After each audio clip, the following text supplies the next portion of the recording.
All right, let's keep the flow. The news never stops. So vital to stay a course or abreast of it. So that's the purpose of just one little percent of learning every single day so that you don't get left behind in the third industrial revolution that we seem to be going through. So let's jump into it. If you're using ChatGPT for work, you might observe a change. So something that is quietly disappearing from your account is if you've been using the spreadsheet sidebar that's been living inside Excel and Google Sheets. So writing formulas, cleaning data, building models, it has been all in the free version, but now that's being all moved over to the business version. Now, you might be thinking that's pretty, not interesting, not really relevant to me, but the purpose of why I'm sharing that is because we have to all be aware that the little micro updates and kind of ancillary tools that we're all seeing are over time going to fall behind a paywall. I mean, we can see it ourselves with things like streaming, like, Netflix and Prime and these kind of things.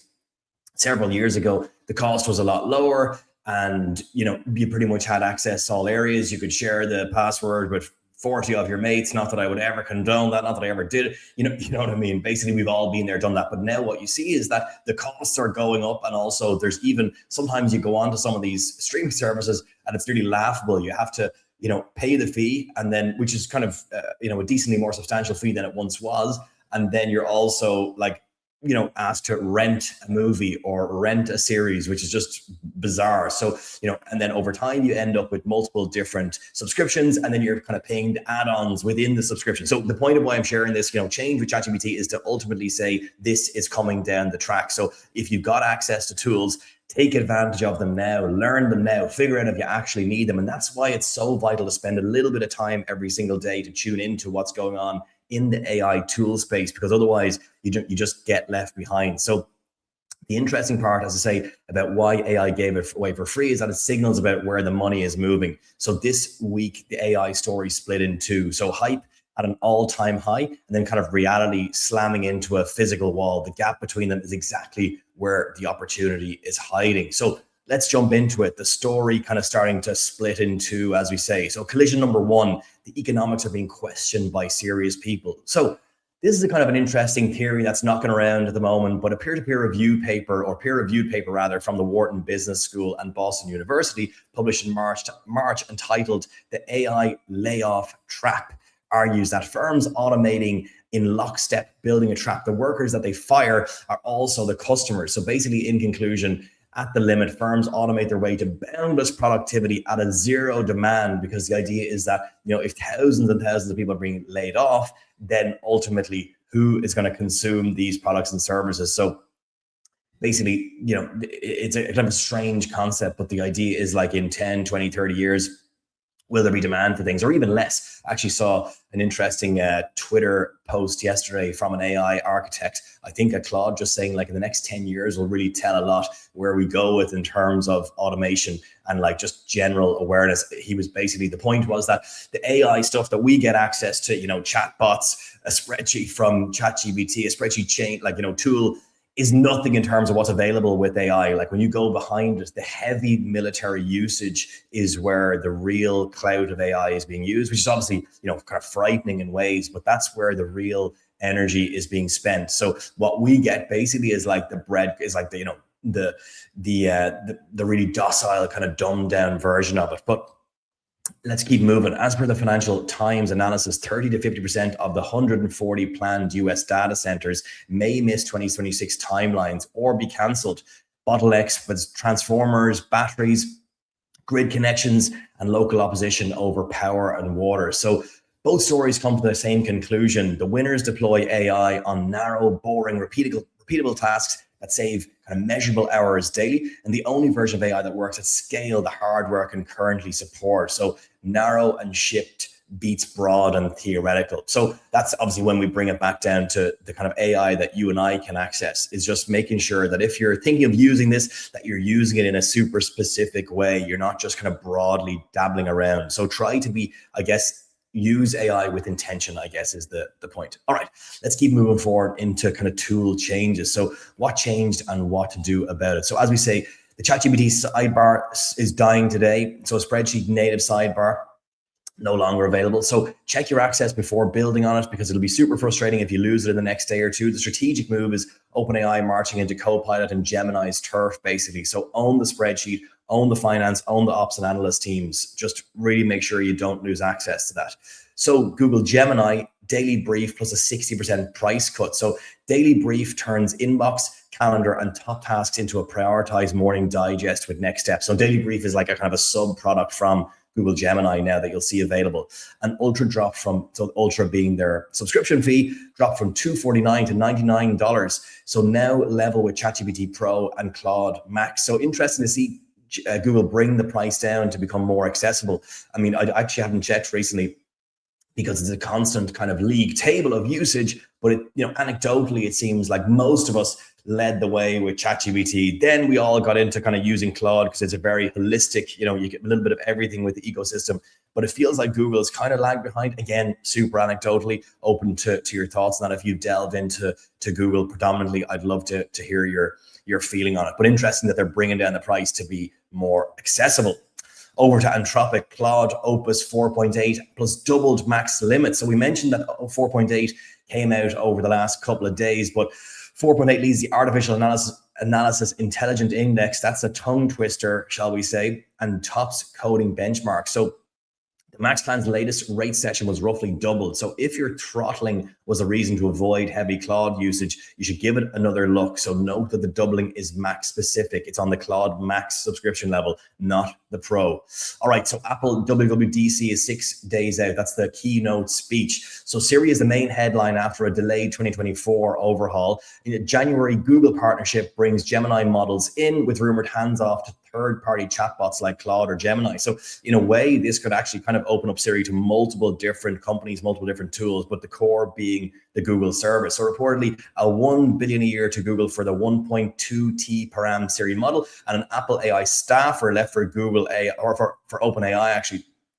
So basically Siri going to take a big shift. It'll be interesting to see actually if most of us use it. Again, super anecdotally, a large amount of people use iPhones. The vast majority don't really use Siri, always kind of tended to be tedious and never really functioning exactly like you'd like it. But it'll be interesting to see when we get to a place, which is kind of coming pretty soon, where we can see where you can really genuinely just talk to your phone and have like multiple actions done. I mean, you can see it now. It's super easy, obviously, with the desktop version of things. Go create my calendar invite for this and this, but we're coming very close to a quick press of a button and telling your phone, for example, to go and book hotel reservations. Obviously, that will be functioned through one of the tools that we're now discussing.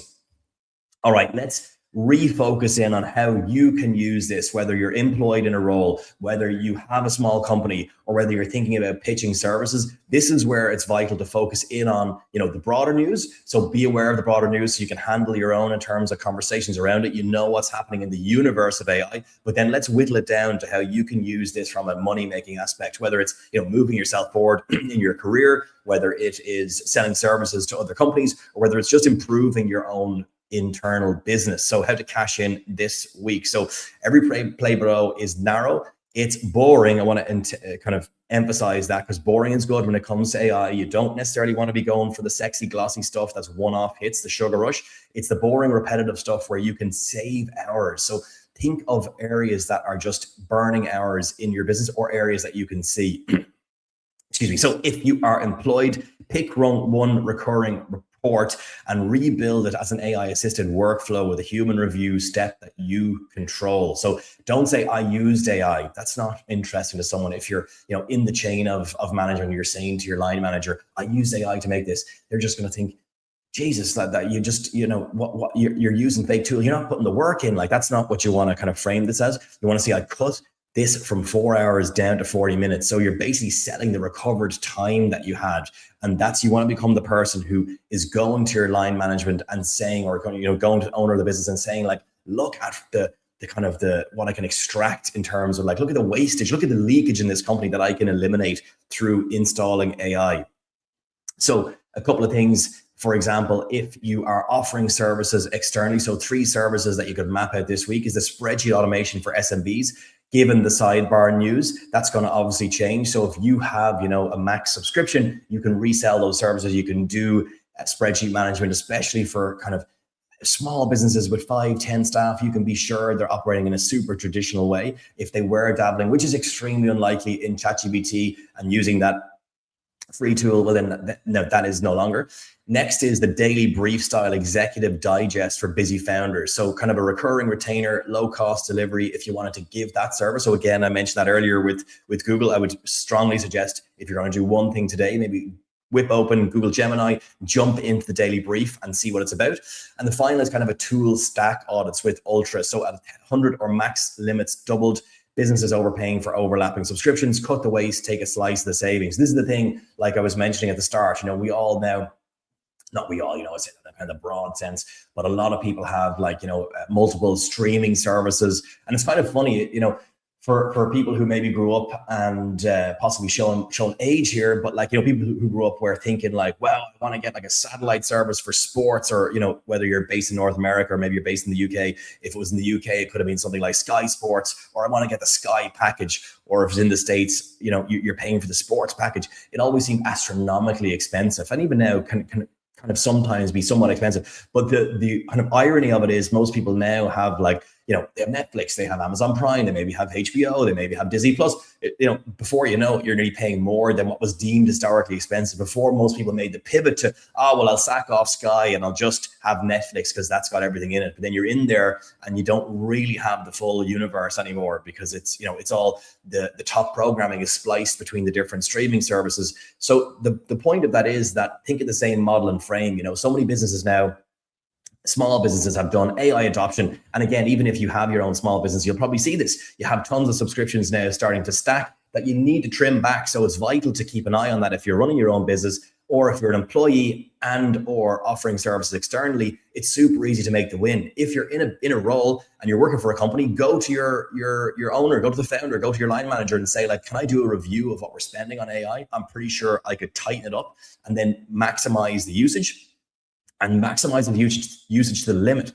For example, if you're paying for a Claude premium service, get Claude Code set up, get that laptop open all day, get it cranking, use it to the max. The same goes if you're offering service as a freelancer, squeeze the juice out of it. And that's kind of the exciting thing, that you can get work done now 24/7. It's absolutely wild. So if you're going to do one thing today, as I say, check Google Gemini, open up the daily update, have a little look at that, pick one recurring task that's eating into time, and just play around with one of the tools that you could possibly, offload, and then measure the hours saved. So this is the thing, whether it's you pitching internally in the business, whether it's you kind of even talking to your team members, for example, if you have a small business, use the hours saved. Don't say, I used AI to make this. And I often say this to people. Sometimes I see guys or girls in a guys or gals, shall we say, in a pitch, and they'll say I used AI to make this. It kind of devalues your effort, because it just makes it sound like you were kind of lazy and you use this free tool to slap together this report,